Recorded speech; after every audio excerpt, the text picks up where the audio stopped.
Do you love that soundtrack or what? I, personally, absolutely friggin' love it. Hello, everybody. Welcome to another episode of Talk Gaming.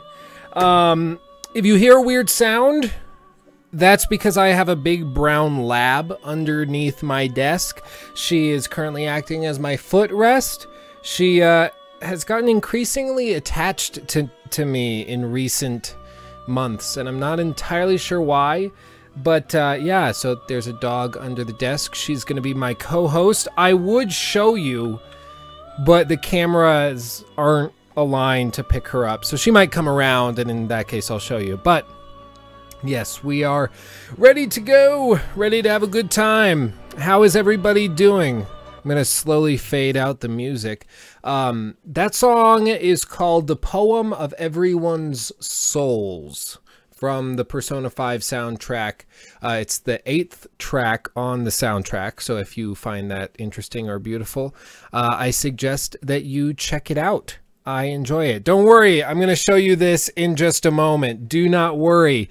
I pulled it out for a specific reason. The first thing I want to tell you guys before we get into our topics is that this unfortunately is going to have to go away again.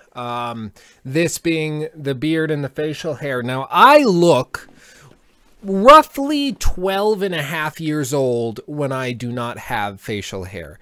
And it is very unfortunate because I do a lot of theater and plays and musicals and stuff in my spare time, the little that I have, and those often include being naked-faced. And I'm too young to pull off 30s male, so I typically end up playing late teenager, early 20s, and usually that means no facial hair. So the facial hair is going to have to go. I'm doing a play by the name of On Golden Pond, which was very popular back in the day, and this is sort of a revival, and it's going to be a really good show. I'm working actually with a member of the cast of Star Trek on this play. He's 86 now, but yeah, no, I'm planning on filming it and giving you guys a look at the behind-the-scenes process for that. It's going to be really, really cool. I should film some stuff tonight. We're performing at the Masonic Temple here in Old Town Fort Collins, and it is a huge stone structure with big, like 40-foot vaulted ceilings. It's pretty awesome. It's glorious, and we're performing in that space. It's weird because not only is the building supposedly haunted, but it is also apparently actively used by the Freemasons during their ceremonies for all sorts of stuff. So you feel as though you are like participating in something you shouldn't. You know, you feel as though you are in a very special, sacred place, and then we're doing a stupid play about a pond or a lake. So I don't know, it's going to be really interesting. But yes, the building is haunted. Apparently this is a slight sidetrack, but I found it really interesting. On the lowest floor of the Masonic Temple, there's a ballroom, a huge ballroom built in like 1924, original flooring that still has the springs underneath it because it was meant for having big dances. And so it's not hardwood, it's hardwood on top of springs to absorb some of the hit. Now it's just incredibly creaky, but back in the day it would have compressed with big like aerials doing swing dancing and jazz and all that. And it's a beautiful ballroom. It looks like something out of like 18th century France, out of a palace. It's beautiful. But one time this lady I know, she's in the play I'm doing, her name is Deb Farwell, and she was down there doing another play, and she was searching for the light switch along the wall, and she's running her hand along this huge wall. It's pitch black. It's in the basement of a giant stone building. There's no light anywhere. She's feeling for it, and all of a sudden she hears off in the distance, as if somebody's walking towards her. She gets this really weird feeling, and she puts her hands up and says, okay, I'm leaving your space. You can have this. I'm going to go back to the lobby. You know, it's okay. You can have it. And she walks away. And she sent the stage manager back in to turn on the lights because she was so freaked out and scared. And the stage manager is like, stupid actors, you guys suck. I hate you. Ghost, super scary. So she went off and turned on all the lights and came back and told Deb, there was no one in the building. It's fine. You just were hearing like creaky old wood. The only thing was an old man in a green coat. He's like the custodian or something. He was sitting in the back dressing room. And they all looked at each other and they're like, there was nobody in here. Like, what are you talking about? Green, like a man in a green coat. There's no custodian here. They're like, no, I'll show you. And so they went off. They looked back in the dressing room and there was no man in a green coat left there, and there was no exit for him to take. So they're convinced that was a spirit of sorts in the basement dressing room of the Masonic temple. And apparently the story is like he danced on that ballroom floor with his one true love. They had a wedding, and that's where the reception was held, and they danced, and it was a place of pure joy for that couple. And then she died in childbirth like less than a year later, and so his spirit like haunts the halls and everything. So yeah, take that or leave that. That's interesting. But the reason I pulled this out is because I was cleaning out some stuff and I found this, and what it is it's a portrait, I suppose, of Lukey Poo without facial hair from back when I did Annie Get Your Gun in high school. Are you ready for this? This thing, they were going to throw it away. And I said, you know what? Don't throw it away. I'll take it. It's weird. And it feeds the theory that I have a massive ego, and you'll see why in a second. But I think it's cool, or at least it's something that I'm going to like put up in my house one day, and everyone's going to get really quiet when they see it. Plus, not to mention, this thing costs like $150 to print. So here we go. Here, check. Isn't it great? There. Oh, wait. Let me switch. We'll go black and white. My dog is looking at me really weird. Like, look at this thing. The Fantastic Frank Butler. It's pretty glorious, if I do say so myself. I'll leave it there. Why anybody needs this in their life, I don't know, but they were going to throw it away and I couldn't let them. So there it is. There it is. You're welcome. Something you didn't know you needed in your life. There it is. the facial, they took like a picture and then they had somebody go in and do like cell shading or something on it to make it look hand painted, and then they printed it on a big canvas. And so it looks kind of weird up here. I look kind of like a small alien hairdresser, but yeah, no, imagine getting a mod of the Fantastic Frank Butler dressed like a hobo. Yeah, it's me beardless. There you go. So yes, I will probably not have a beard in the next episode of Talk Gaming, which is unfortunate because I do look like a baby without it. But it's just something I have to do for the show I'm doing, and that's for every weekend through October. We're doing 4 weekends, a big run, and then the facial hair is coming back. Speaking of it, yeah, Howler's Moon. Speaking of a Talk Gaming backdrop, I have always hated that I have this weird backdrop. I plan on moving, but for certain financial issues related specifically to tuition for going in the spring, because I'm a privileged white male, I will have to pay all my tuition out of pocket, and that's very, very expensive to go to school full-time and pay it out of pocket. Basically meaning I have very little money left at the end of the day, and so that might have a couple speed bumps included. But I have looked into getting a backdrop of some sorts because I hate the way that this all looks. And maybe we put that up, just embrace the the whole ego aesthetic. But there we go. I thought that was interesting. Yes, God hates you. That's why the facial hair has to go away. I'm going to try to get scruff at least. Like, I'm going to shave it for the show, and then I'm going to try to, by Friday, have at least 4 or 5 days of stubble, and hopefully that balances it out. Maybe I'll just grab a Sharpie and fill it in. That could work. But yes, so as that long intro tightens up, stop biting yourself. It looks like I'm talking to a girl at the under the desk.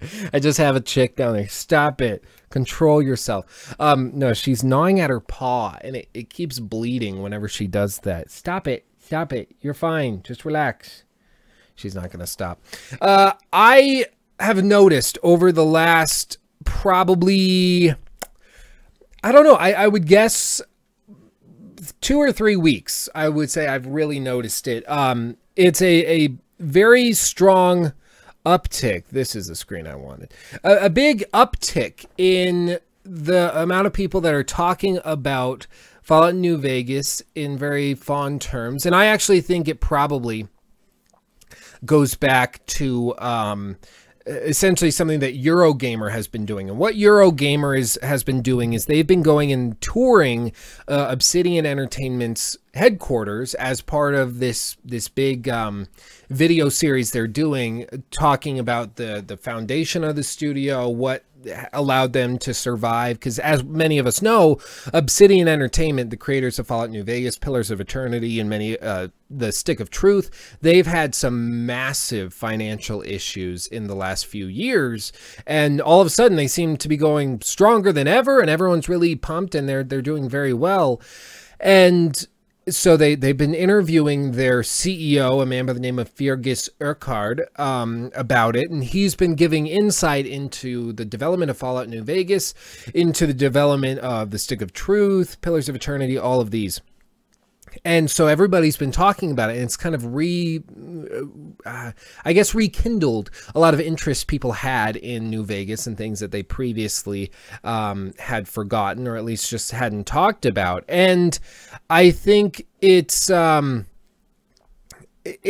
really interesting because I've been working on a big project for Fallout New Vegas, and after crunching the numbers recently, I realized that it will take me roughly a year to complete, so I'm probably going to have to rethink it. Essentially, what I was going to do, I wanted to do a massive critique talking about New Vegas and Fallout 4. Isn't this creepy? Just another Lukey Poo face just sitting right there. That's great. What I was going to do is I was going to look at New Vegas, and then I was going to look at Fallout 4, and I was going to play through each of the games once, twice, 3 times, at least going back to previous saves and making different decisions. And I was going to compare the freedom in a undebatable, straightforward way. Look at, if I make this choice in the first 10 minutes, this is how it plays out throughout the rest of the game. And follow it through and keep detailed notes going through all of the game. I was going to look at each of the side quests and compare them in a fair and reasoned manner. Basically comparing the two games in a very serious and academic way. And it was going to be roughly a 2.5 to 3 hour video. And I haven't seen a video that has done that in as detailed or as I guess critical way as I wanted. Here's a little glitch in New Vegas I came across, floating rocks.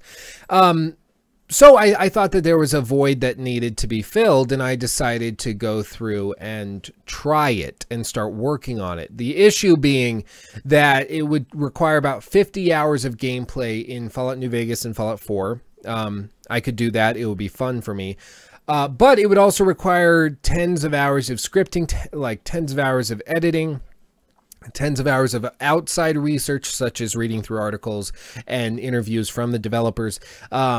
All told, it would take 300 to 400 hours to complete that video. And with my current schedule, that would take roughly a year to complete if I were to still try to keep up all the other videos I do. So I put a pin in it. I still want to do it, and I'll probably still work through it and try to do it.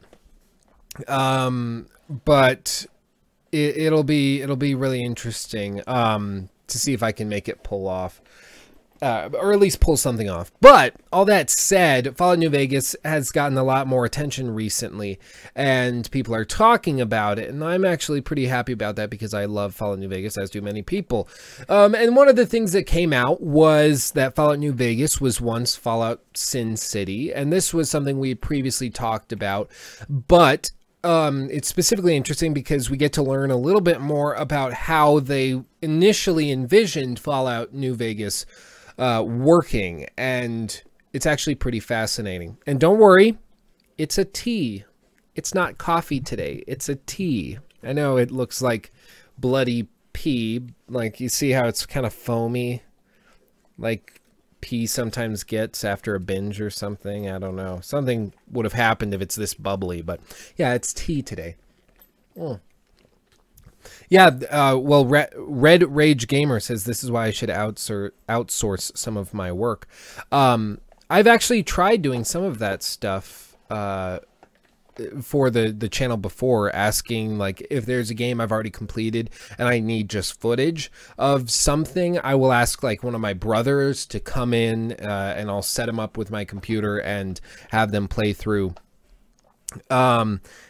And yeah, 300 hours seems exaggerated. It's 300 hours if you include all the gameplay time, because again, like 100 hours of that would be playing through the game, and some of that would overlap, and I would try to complete it more efficiently. But 300 hours would be like what I would pitch to a project manager in terms of total hours worked. A lot of it wouldn't be like actual work. It would be like playing through the games and taking notes. But I would really try to be extremely detailed in everything I did. Yeah, the Discord link was funny.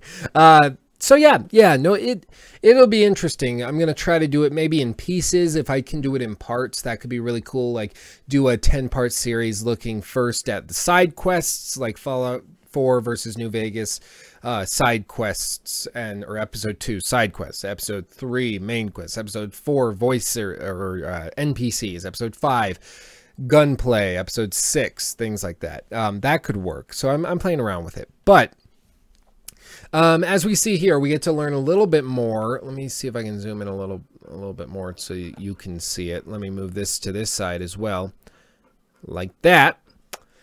So they get really interesting things in here. So, quote, originally we had this idea. This is coming from CEO Fergus Urquhart. Originally we had this idea where the player would be able to choose between 3 races: human, ghoul, and super mutant.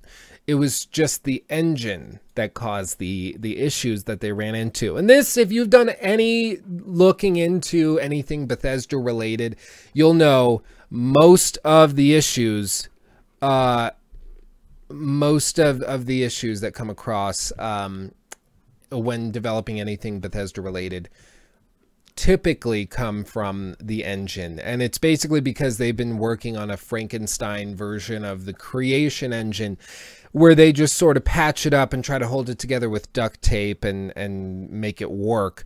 And it really should have been scrapped a long time ago, but they keep sticking with it for whatever reason. I really hope that they choose to totally revamp it or just get a new one entirely, because I really think that could be the solution to many of the stereotypical issues that Bethesda comes across, where they say, you know, oh, it's such a glitchy mess at the start, and oh, it just doesn't run well. If they just invested a year of their company's time and efforts in working on a new IP for all the creative types and all the technical types, go off and work on a new engine from the ground up, that could be it. That could be that could fix all these issues. Imagine a Elder Scrolls or Fallout game made in, I forget what it's called, but Horizon Zero Dawn's engine. Can you imagine what that would be like? That engine is capable of doing a game like Fallout. That engine is incredible. And it looks incredible, runs really smoothly. Bethesda just needs to make it a priority, and I hope they do, because that could be really interesting. and really beautiful at the same time.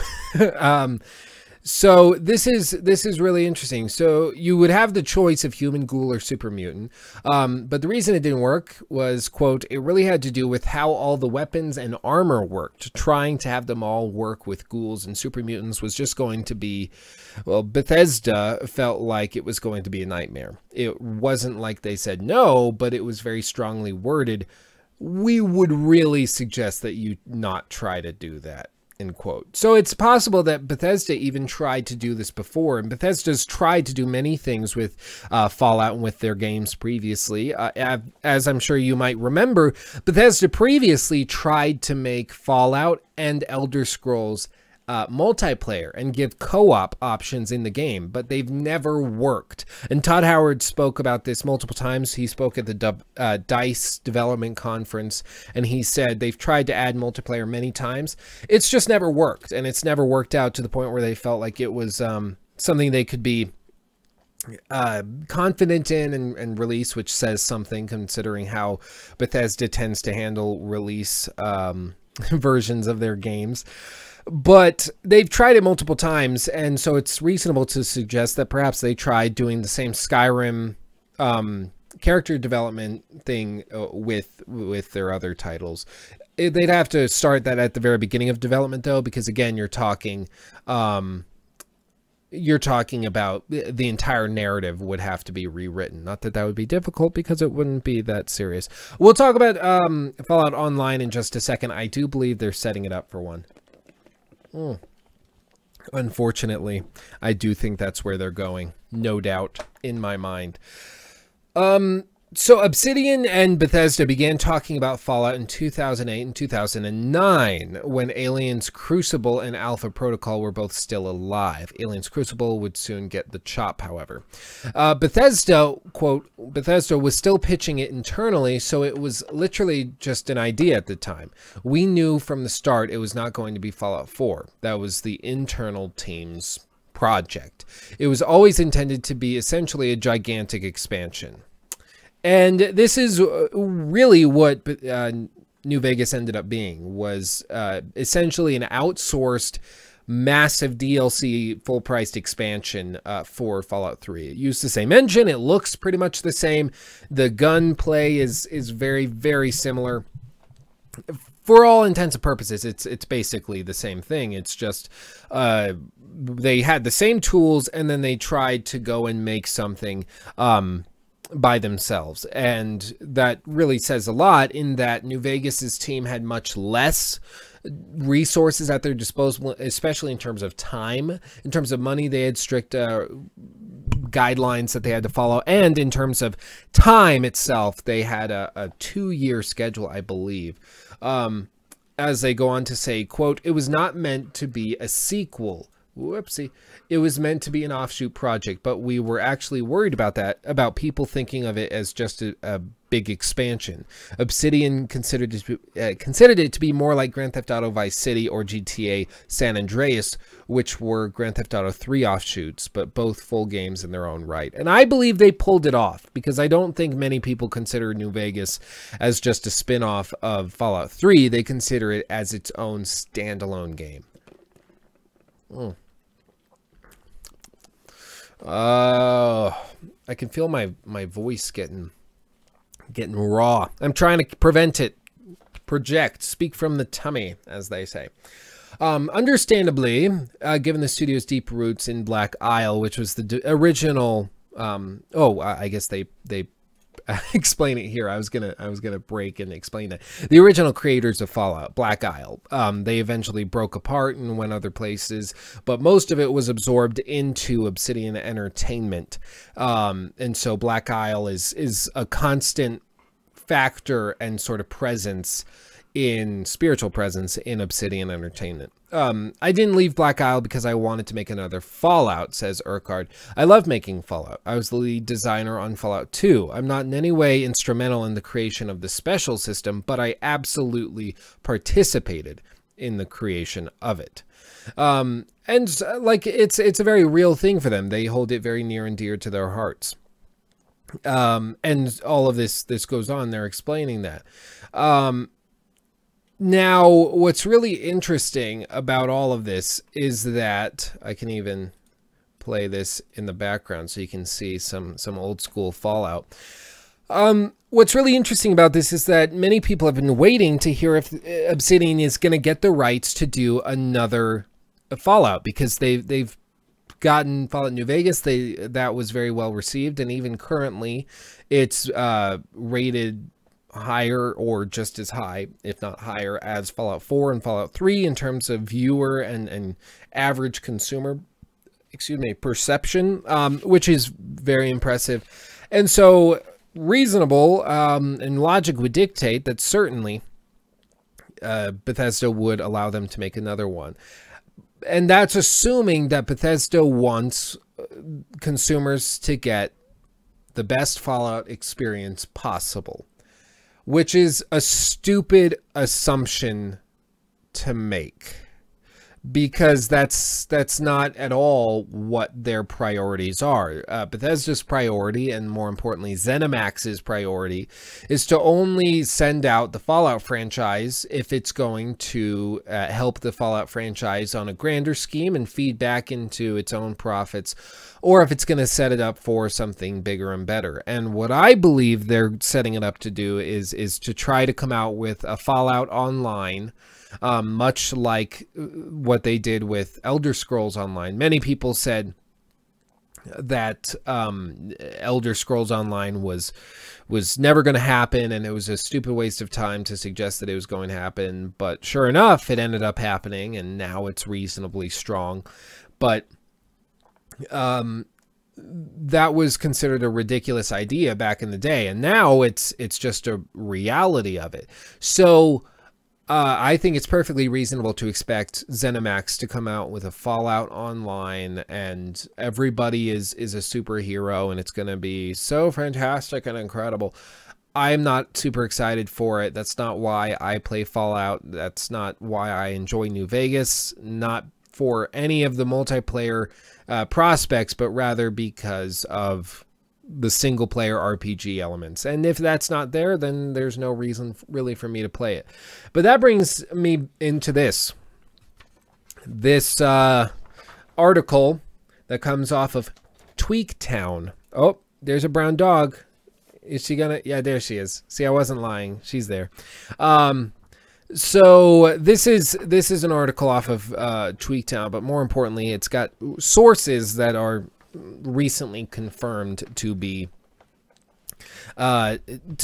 from inside of Obsidian, which is very important. So essentially, a source very close to Obsidian Entertainment, basically inside of Obsidian, said that they are not currently working on Fallout New Vegas 2 or Fallout at all, but rather Obsidian is working on its own, similar to Fallout IP, totally original IP that they're working on and they're crafting and they're going to be releasing sometime in the next couple years. And this is really interesting, especially just because they go on and they keep quoting previous quotes, which kind of give everything context. Specifically, this is from the Obsidian's PR, public relations representative, Mikey Dowling is his name, and he said, quote, "We've said plenty of times we'd love to work on a Fallout again if Bethesda wanted us to. We just aren't at this time." Again, Bethesda doesn't currently want them to work on a Fallout, which would suggest that they have something coming with Fallout, and I don't think it's just Fallout VR. I think they're setting it up to do Fallout VR, releasing this holiday season or whenever it's coming at full price. They want to retain the value in that, and they're also setting it up for an online version as well. Furthermore, he goes on, right now, quote, "Right now we're very focused on the FIG campaign to make our first ever sequel in Pillars of Eternity to Deadfire. Whenever a new Fallout comes around, though, whoever is doing it, we all look forward to playing it." So, essentially, it looks like Obsidian is not currently working on a new Fallout game. If they are, they're doing a very good job of hiding it. But everything they've said, if we're to take what they're saying as truth, it looks as though they are working on Fallout or a Fallout-like-esque game, and they're going to be releasing it. But it'll be their own IP, which gives them the total freedom to make it when they want to make it, to release it when they want to make it, release it, and to also work with their own engine if they want to work with their own engine, to get an engine and lease it out from another development studio. And they don't have to deal with Bethesda's lore abominations that they've recently done, so they can really focus on what they want to focus on, which I'm very open to and I think could be really interesting. And so I'm optimistic about it. I really am. I think New Vegas is an incredible game, and I'm really excited about it. Whatever Obsidian ends up doing. This newest article, or next article, comes off of GameSpot, and it is specifically having to do with a game everybody is looking forward to. I mean, who wouldn't look forward to this? Look at this. Beautiful. Seriously, Rockstar comes out with games that you play them and you're just like, is anyone else even trying? Like, look at just, I have no words. I have no words. Actually, I probably shouldn't play audio because they're totally going to copyright strike it. They've tried to do it before, but essentially, oh, she itchy. She went wag wag. No, you're good. I thought she was going to do something evil. So essentially what this is fresh out of Rockstar. They tweeted out this image at 7 a.m. this morning. So this wasn't even planned. This was just what happened. Thursday, September 28th, 11 a.m. Eastern Time. That's it. RockstarGames.com. So they've been promising for a long time that we were going to get news on Red Dead Redemption 2 sometime this summer, by the end of the summer. And summer came and went. Today ended summer.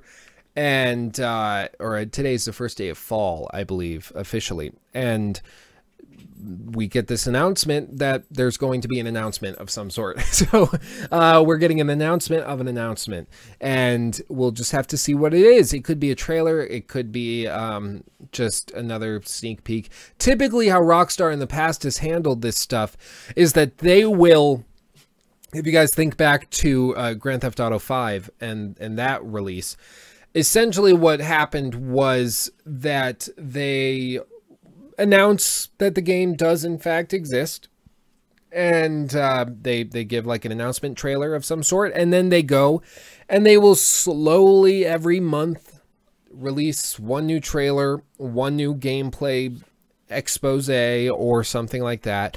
They'll give IGN 10 minutes with the game. They'll do some sort of something. What I would guess this is going to be is a gameplay reveal, not another cinematic trailer, but rather showing the game running and working, showing you what the game actually looks like when you're playing, which I'm interested in seeing. Now, whether or not we're going to get a PC copy, I'm not sure. I actually am not sure. There were strange details about the LA Noire update. Like, obviously PC players have been playing everything on looks, or better resolutions and everything than consoles for a long time with with LA Noire. But with LA Noire, if you play it on PC, you basically just have a bunch of on or off, very binary choices. Basically to say, do you want this to work performance or looks? I think it's performance and like I can't remember what word they use, but there's basically two switches. You can switch it from performance or just get better looks, and you can turn all of those things to looks, and it's just like, okay, it looks better, but that's just there. But it's not clear if we're going to get updated textures with the LA Noire update. It's really just not clear. I haven't seen anything clearly stated about it. It's a little bizarre. It really does seem like, that's beautiful. It really does seem like Rockstar is sort of abandoning the PC, which is bizarre. They might be abandoning it. I mean, maybe this is their PC type update where they're allowing you VR for the Vive or something. I don't know. But you see, for Nintendo Switch, PS4, and Xbox One, I guess you can't re-release it unless you do a remastered, LA Noire remastered. And I'm not sure if this is fully a remaster or if it's just an updated version. I don't know what the difference would be in that case. But yeah, you see, it's just not super clear. So we'll see. We'll see. But Rockstar has been very strange when it comes to, as I whack the microphone, when it comes to the PC. It's very strange, and I don't fully understand it, and I'm not going to pretend as though I do. It just doesn't make a whole lot of sense to me. This I found pretty cool. Let me switch here. It's Doom, actually. Last week we talked about this. This is Doom actually running on the Switch, which I actually think looks surprisingly good. Like, look at this. It's running off the Switch. This is a build, so it's not the final version. It is still a work in progress, but I did not expect it to look this good or run this well. Like, just look at that. It looks kind of decent. Like, what the hell? I'm kind of excited because if they can get Doom, which is a current gen title, to run on the Switch and look this good, we're going to see a lot more ports like this. A lot more. And obviously LA Noire is coming. Skyrim is coming as well. And Wolfenstein, the new Colossus, is coming as well. I got to hand it to Bethesda. I think porting stuff to the Switch was a very good idea, and I think that they're very wise to do it. And I'm actually pretty excited about it. Will I play Doom on the Switch as opposed to playing it on my PC? No. But what this does allow you to do is take AAA titles on the go. And for somebody who travels or wants to just get out more, that's a pretty awesome prospect. I know that I am excited about this because I want to use my Switch more. I just don't have the games to really play on it. But when I had like Zelda that I hadn't finished yet, I remember I took it to school with me, and right before my advanced accounting class, I'm sitting outside and I was like fighting Windblight Ganon or whatever his name is, and like that I beat him 10 seconds before I had to go into class. I hit the sleep button, tucked it in my my bag, and I was ready to go. It was pretty epic, and the fact that you could be playing Doom on that and Wolfenstein, that's pretty sick. Friggin' LA Noire, I need this in my life. I gotta hand it to them.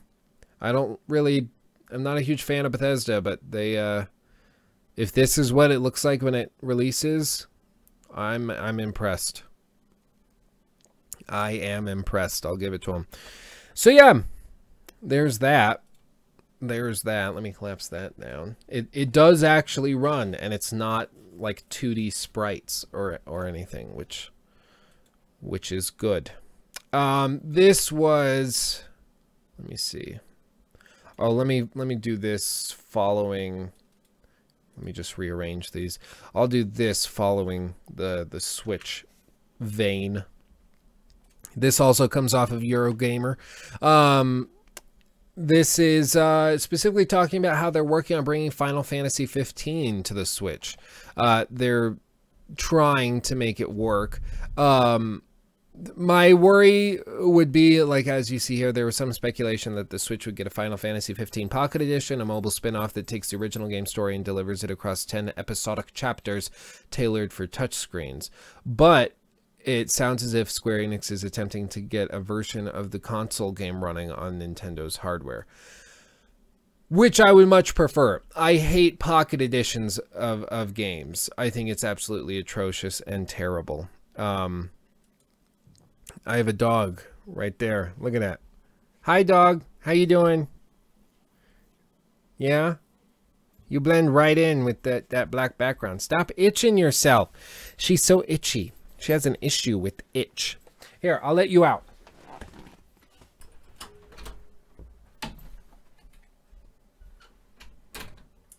I don't know where she's going, but she's going somewhere.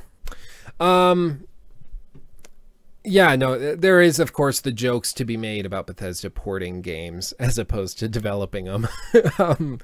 That is a fertile garden from which to pluck the jokes. Yes, no, it's certainly reasonable to expect Final Fantasy 15 to not look as luscious as it would on consoles or on PC, certainly. But anything to get these AAA titles on the Switch, I think is fantastic. As I've always said, I think it's very important for Sony and Microsoft to be challenged and the PC to be challenged in any way they can. Competition is good. Hashtag capitalism. It's just good to keep everybody on their toes. You don't want any company to get comfortable. When you get a company that gets comfortable, you end up with Apple. In their current state, where after Steve Jobs died in 2011, they felt as though they didn't need to worry about anything. They felt as though they had it locked in the bag, and Steve Jobs left them a couple of years worth of ideas. And then after that, they just started taking features away. Like, okay, we don't need headphone ports. We don't need like any sort of inputs on our laptops. That's fine. You'll just carry around adapters. It's just stupid. And once you get comfortable like that, you will eventually fall and you'll lose your momentum and it'll come and catch up with you. We saw this with Microsoft and the Kinect, where they got comfortable. They thought they could sell the Kinect and always on functionality and all this. And it was just a little bizarre. It was a little bizarre, but eventually comes back to haunt them. And so any competition against Sony, Microsoft, and the PC, I think is very good. And this leads into something. This was slightly old, and I've talked about this before, but I just want to remind everybody about it to keep an eye out. Sony has patented a device that does look and function a lot like the Switch. Now, companies patent stuff all the time. It doesn't actually mean a whole lot for a company to patent something. It's mainly just if their engineers come up with something, they patent it, and then nobody else can steal it from them in case they ever might need it. So Sony patented this device, which now looks a lot like the Switch, actually. And essentially, it's like a follow-up to the Vita, but that it looks a lot like the Switch, and it's a little bit bizarre looking and weird. But if they could get like PS4 games to automatically work on this with like PlayStation Now, that could be really cool. If they embrace this, use like USB Type-C on there, and they have you know, it built in, so whatever game you buy on the PS4, you can automatically play on this mobile version of your console, just really scaled down, like 720p. It could be really cool. And yeah, they could certainly make it more powerful than the Switch. That wouldn't say much. If they charge like $500 to play PS4 games at like HD resolutions, or at least semi-HD resolutions, if they could get that and charge $500 for it, I would look into that, because then we can play, like, you could play Bloodborne on the go. You could play, of course, Uncharted, The Last of Us. You could play Horizon Zero Dawn on the go. And the Switch is very quickly getting that support. So I think Sony has to decide pretty soon if they want to come up with a Vita successor, because, after all, there we go. The Vita has, and the PS3 obviously have had their support cut in the last few months. This was initially posted 7 months ago, but essentially it looks like August is when they lost all of their full support from Sony, which is a little unfortunate, but that's just what it is. So I don't know. It'll be interesting to see if Sony has something up their sleeves, but they might analyze the market and say it's too late. Sony or Nintendo already has a hold on it, and we can't do a whole lot. If that's the case, then so be it. But we'll just have to see. If anybody could pull it off, it would probably be Sony. But they'd have to, I think we would have heard more rumors about it by now. It seems as though they started working on it and they just decided to bail and just embrace the fact that Nintendo currently holds the mobile market, and that's fine. If Sony can hold, the console market and the slightly more serious gamer, I think they'll be happy. The next one. This is a little sad for me because I was really looking forward to this. Again from Eurogamer. Life is Strange developer Don't Nod has said that Vampire is officially delayed to 2018. And it's a little fugazi as to what they're saying, but it's a little weird. So they say, quote, well, I'll start from here. Quote, delaying the release of a project you hold dear is always a tough decision. And this is their head of the company. However, we believe that meeting a deadline should never compromise quality. We were still convinced just a few weeks ago that we would be able to release Vampire this year. Unfortunately, a technical issue, now resolved, has set our team schedules back at the end of the development. The delay allows us enough time for all the polishing and balancing phase much needed for a game of Vampire's scope, with its ambitious semi-open world, its complex narrative, and deep RPG elements that give players a real impact on the world. Oh. Damn right, Laika, it's fugazi. Fugazi as fugazi gets. This game is very strange because we just don't know much about it. It's incredibly ambitious based on what they've explained, but we don't know if that's true. We have no idea. I hit spacebar with the arm of my chair. We have no idea if any of what they're saying is true. We have no reason to believe that it's true. But whenever a game is delayed for these types of reasons, I'm actually fairly happy about it because it shows that there's a trend going against the Mass Effect Andromeda sort of attitude of releasing games, and I think that that's good. You know, it was also just announced that the Stick of Truth was officially, you know, it officially finished their development. I think yesterday they said they finished the game. It's done. Their hands off. Done. Not Stick of Truth. Fractured But Whole. The Fractured But Whole. They finished development on that entirely, and so it's ready to release October 17th, I believe it is. And if that's the case, then that's awesome. That's a game, if they're finished like almost a month early and they're just like, okay, we're done, then I think that's good. But Lord knows it was delayed a lot, like a year. It was delayed essentially a year. I've heard a lot of reasons as to why it was delayed. There were rumors that it was delayed specifically because of the election in the US, because they had a bunch of stuff going on about like they had this big plot line with Mr. Garrison and running for president, and then it ended up where Mr. Garrison actually won, but they had written the whole season expecting him to lose, so it messed up a bunch of stuff. So I don't know. We'll see. I'm very excited for that game though. This month is going to be the death of me. October is going to be the death of me in terms of games and my wallet, because I need to prepare for paying lots of tuition, of course, and potentially a move. At the same time, we have Super Mario Odyssey, whatever.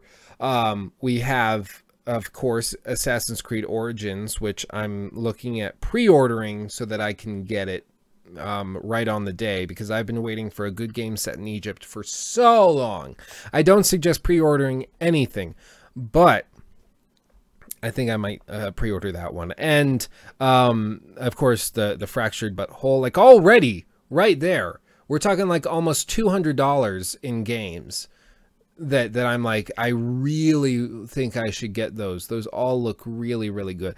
I don't know what I'm gonna do. I don't know what I'm gonna do. I also really want to get and start playing Divinity Original Sin. Like I really want to start playing that. It's only like 45 bucks. I should just get it and start doing it. I'm just worried I'm gonna lose my life to it, because I know that if any game has the potential to do that, it would be Divinity Original Sin 2. Speaking of which, why am I in all caps? I don't know. Here, where is it? I lost it. Where is it? I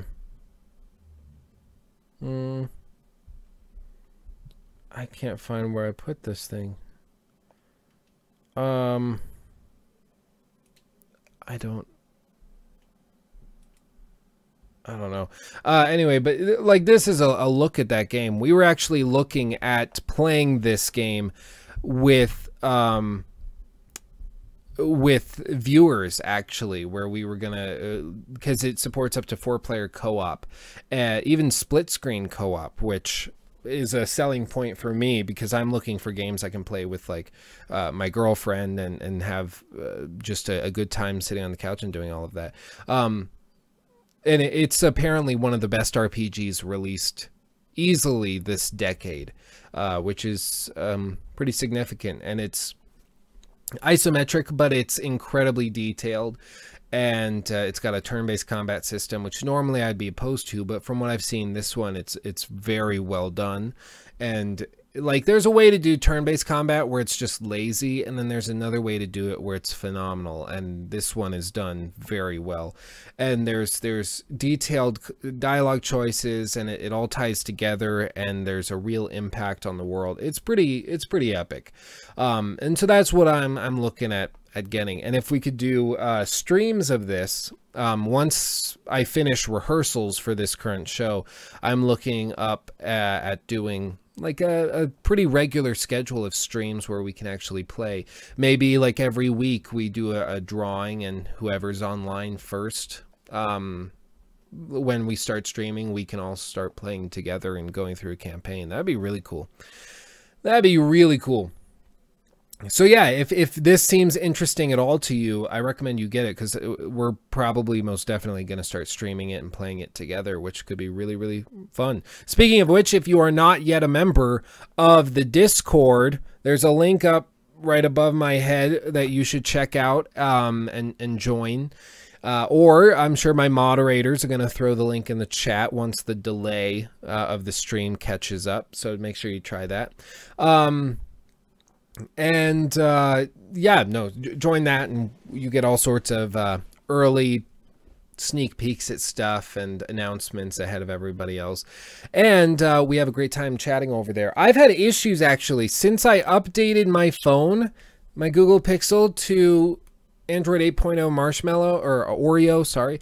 Will not only randomly die on me and just turn off. I don't know why, it just does. It drives me insane. But it will also like just not notify me of stuff. So somebody will be tagging me 50 times on Discord and I can't see it, and it drives me crazy, because normally I respond instantly, but I'm not getting the notifications. I got to figure it out. I want to go back to 7 point whatever. I do not like Oreo so far. It's been incredibly unstable. I have a Google made phone. Google makes Android. and my phone keeps crashing with it. Are they just trying to get me to buy the new one? I don't know. I wish I could. I wish I could get the Note 8, but no. Or the iPhone X, right? 10. Sorry, it's not X, it's 10. Because it makes sense to have an iPhone 8 and an iPhone 10 at the same time. Speaking of which, the iPhone 8 apparently is not selling super well. I heard that the lines, like normally they release a new iPhone and they expect the lines around the block. And this time around, it just was not at all that. There was like in New York, where they previously have had like 600 people camp out the night before. They had 12 people 5 minutes before they opened the doors. And they're like, yeah, this is not normal. Now, to be fair, I'm sure they're mostly just waiting for the iPhone X. Like all the big fanboys that are going to sit out and camp out in front of the stores, they're going to get the big monster phone. So I'm sure it is fairly expected, but yeah. Plus, we can also make a campaign. See that? You can actually make a campaign, draw maps out, and do all sorts of stuff. And it's like a well-structured D&D. It's fantastic. I'm really excited for it. So yes, we got to play. We got to play. It's about time. You know what for. The final flush. This is a little thing we do, for those of you not really familiar. This is a little thing we do where we have everybody get together and you say something in the chat to try to make me crack up. You have 2 minutes. We're going to do 2 minutes this time around. And you have those 2 minutes to try to make me crack up. And if you succeed, then we're all winners. I'm just turning off, let me turn off this chat. And I'm trying to set it up so that you can see the actual comments once they start coming. So yes, go ahead and start putting comments in. You're trying to get me to crack up and break. And if I crack up in those 2 minutes, then you win. And if I don't, I win. And I'm a winner at that moment. So I don't know why I don't just have a scene prepared for this. That would make sense. I should do that, but I haven't yet. There we go. Set up. Oh, shit. I mean, poop. I mean, crap. Damn it. I just undid all the work I did. I have to do it again. Damn it. Oh, there we go. Okay, we're getting there. It asked me if I wanted to save my changes, and I said no. Oh, I'm a noob. I am an utter noob. A noob with the love for boob. There we go. And we will uncheck that. Do I want to save my changes? Yes. Yes, I do. Yes, save my changes. There we go. That's what took me 10 minutes to do. Okay, let me get my timer out if my phone doesn't crash. Here we go. I believe there are comments in the chat. Let's go. You guys have 2 minutes and it's go time. Okay. There we go. iPhone X master rates. Oh, damn it. It scrolled again. I lost it. I lost place. Oh, there we go. Okay, that doesn't count. Don't worry. It looks astoundingly original with cutting-edge technology. Their rival totally didn't give or have 2 years ago. Yes, I agree. I don't know what their dealio is, but they suck. Why the F do you need to buy a new phone every year? Every 2 years, once your contract ends. I'm okay with every 2 years. Every year, I think, is excessive. People are just getting tired of Apple. I hope so. I hope so. Samsung's got better stuff, and Google is actually surprisingly good. Hitler's favorite letter? Not Z. That was a cough. Hey, I will look for it and get it for you, Luke. Oh, are you talking about... Okay. Why can't orphans play baseball well? They don't know where home is. I'm totally using that. I'm stealing that. What's the difference of deer nuts and beer nuts? Beer nuts are only $1.75, but deer nuts are under $1. That's not bad at all. These are like dad jokes. I love it. Why did the guitarist land in jail? He fingered a minor. I knew somebody who did that. Descarte walked into a bar. The bartender said, "Do you want a drink?" Descarte said, "I think not." Then he disappeared.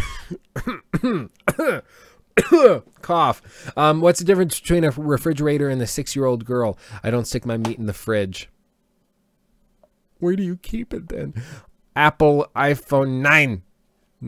I really am excited to see what they name the next one. What's got 5 arms, 3 legs, and 2 feet? The finish line at the Boston Marathon. Oh, that's wow. What did the Boston Marathon bombers do that Hitler couldn't? Ended a race. Oh, okay. That's pretty good. That's good. What's the best part about sex with 28-year-olds? There's 20 of them. Yes. Oh, wow. Luke's beard. That's a joke. Oh, wow. Okay, yeah. No, I think you guys, especially I think Tanner got me at the very end. Oh, what do we watch since you guys won? We always go out with a little okay. We'll go back to the original. Our original easy peasy. Let me duplicate this scene, preview it, and do that. There we go. Why didn't I just do that the whole damn time? I don't know. There we go. Close that. Apply changes. This guy. There we go. This is it. Oh, I didn't have it ready. There we go. Are you ready? Are you ready? This is why we do this show. I don't like them putting chemicals in the water that turn the friggin' frogs gay. Do you understand that? Turn the friggin' frogs gay. Serious crap gay. Frogs, friggin' frogs. It's not funny. I'm gonna say it real slow for you. Gay. Frogs.